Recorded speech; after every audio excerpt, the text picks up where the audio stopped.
Hello everyone and welcome to a different type of deck profile. My name is V from the Lavender Lab, and today we're going to be checking out a profile that I actually took to locals myself in real life, which I have not done in an extremely long time, but I am super excited to be able to show it off to y'all. Now, I will say, looking at it, you might be able to tell that there are a couple of artifacts of there being a budget, and also there being some delivery issues. I was supposed to be getting a Typhon, and then it got canceled after 2 weeks of being out for delivery, and I'm doing air quotes. But I digress. Today, we're going to be taking a look at Crystron Super Quant, a combo deck that does a little bit of both, but doesn't entirely overlap unless you can force it to, which is an interesting style for deck theory, because normally you have your decks focused around a bridge and one set goal, but the Crystrons do a couple of nice things, and I'm going to be talking about my very short experience at locals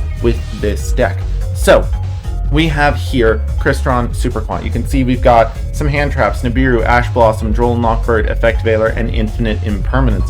I've gone ahead and recreated my actual side deck, but as you can see, again, another artifact of I didn't have the cards I needed due to delivery issues and whatnot. So I just kind of rolled up with this pile of whatever I could find from my old legendary collection bowls, I think is what it was. But anyway, here you can see we've got traditional Super Quant ratios, we've got 2s of basically everything but green, the field, and spike, and we've got 1 of each mech. But what you can see down here is the Cyber Dragons. So what this Crystron engine, and I don't want to say engine because it's much bigger than a traditional engine, what it can do is spit out Cyber Dragon Nova for Nibiru protection. Now, I will say, Crystron Super Quant in a general sense is a little bit behind on current Quant deck theory. I will be updating y'all as things go along, as well as any other Quant YouTubers, I imagine. However, we can still take advantage of the good theory at the time, which was getting to some sort of Omni Negate without committing your Blue Lair or Alphan combos. So we have a combo line of Smyger into Inclusion into a Sulfidor, where's Sulfidor, there's Sulfidor, and Sulfidor can summon itself popping the Inclusion to dump Sulfefnir among other things, and you can get Reborns to get 2 level 5 machines and make Cyber Dragon Nova into Cyber Dragon Infinity.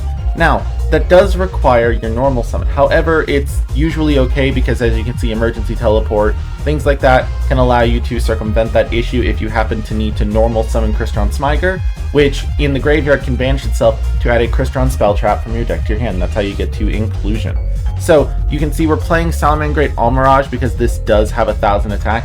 It did end up coming up in testing, did not come up because my locals was very small this week that I went, so there were only 3 rounds and I got given the round 1 bye, so ain't that peachy. But anyways, so you can see we have Nightmare Phoenix. This was my stand-in for Superstar Slayer Typhon, and it actually did end up coming up to destroy a Clockwork Knight that my opponent playing Cyberdark managed to activate on me, which, you know, playing Cyberdark, I didn't have a bad matchup going into it. However, I still wanted to get rid of the Clockwork Knight. So we have here, you might be wondering all of the synchros then, if this whole plan is just making Nova. Well, it's not the whole plan, because here we have a couple of options.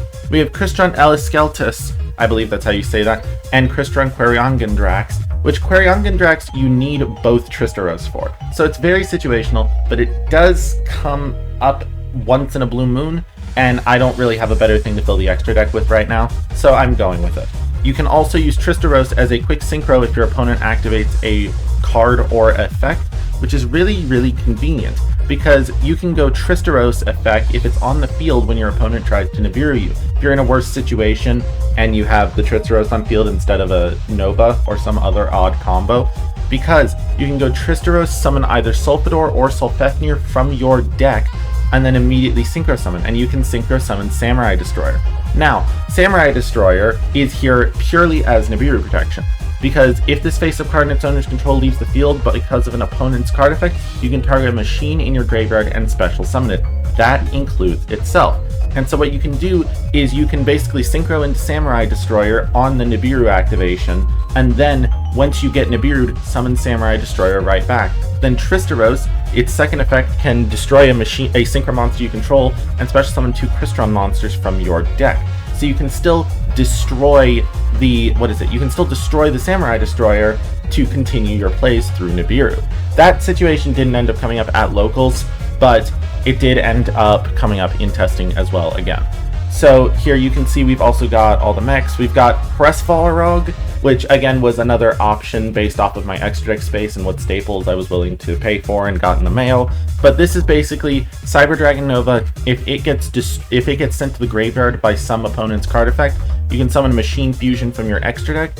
I chose Hyosvarog because it has a spell trap card negate, which is, you know, at least something decent into board breakers. But anyways, so here's my locals experience. Round 1, bye, of course. I had a very invigorating game of digital darts on my phone with my dad. That was great. That was a great use of 40 minutes. But then we went to game 2, or round 2 I should say, which was, it went to game 3, which was really interesting. I was up against Draco Tail Dragon Maid, which I got crushed game 1. I drew no hand traps, and sadly could not beat the board, so I just went to game 2. Game 2, I decided to go first. I ended up sighting in some things. I believe I sighted into Dimensional Barrier, and that was it, but I didn't draw it. And then I ended up summoning a 6-7, I think it was 7 Material Magnus, while still having my normal summon for the Crystron combos. So they ended up just scooping and forfeiting the game right after I dropped Magnus on them, because they couldn't stop it. And then game 3, if you can tell by the way I lost the die roll, but game 3, they went first, and I sighted in 8 cards. I sighted out the D barriers, but then I sighted in my Droplet, my Chalice, I believe, my Duster, my Lightning Storm, Ghost Bell, both Lancias, and both Lava Golems. And I drew none of it. I drew, in my opening hand, I drew double Lancia. Yep, that was it. And I stopped. They ended up doing a half-board Draco Tail combo, which only got them so far, and then it got them to Shio on my turn. But sadly, it wasn't enough. I couldn't start my combos, so there wasn't anything I could really do. So sadly, I feel like the die roll ended up determining that based off of what I drew, but it happens. Then game 3, I went up against Cyberdark, pure Cyberdark even, and I drolled them game 1. They immediately surrendered because their hand was 5 searchers, or 4 searchers, and then a starter that didn't get them very far because they searched for a searcher. And then game 2, we were both laughing. I want to be very clear, they were not truly mad about any of this. I drolled them a second time. I chopped droll on them a second time. I don't even think I side decked. I just forgot. But we were both laughing, and we didn't end up doing a game 3, but he ended up showing me some of the combos. They were pretty interesting with the Cyber Jormungandr and all that. But anyways, I ended up going, I ended up going 2-1 technically, and I managed to get some store credit from it. So that was very, very fun. But this deck's main combo, I don't have a game to show y'all right this second, but this game I can show y'all some test hands. And you can see sometimes you get an odd mix like this where it's extremely bricky. However, sometimes you get hands where you've got things like Blue Lair and Smyger that you can take advantage of, because Smyger also has lines to bridge into Quant if you have something like a Zaytan or a Lair 19, because you can then Tristaros summon 2 Smygers from your deck, or by some means get 2 Smygers on the field and they're level 3, so you can overlay for Grand Pulse. Now, this video was pretty short, but I was very excited to show this off to y'all, show off what I managed to play at locals. I hope to be able to go back very soon and update y'all as I start playing Quant in real life as well. So, with that being said, thank y'all very much for watching. My name is V. Subscribe to the Lavender Lab on YouTube, and I will see y'all very soon. Peace.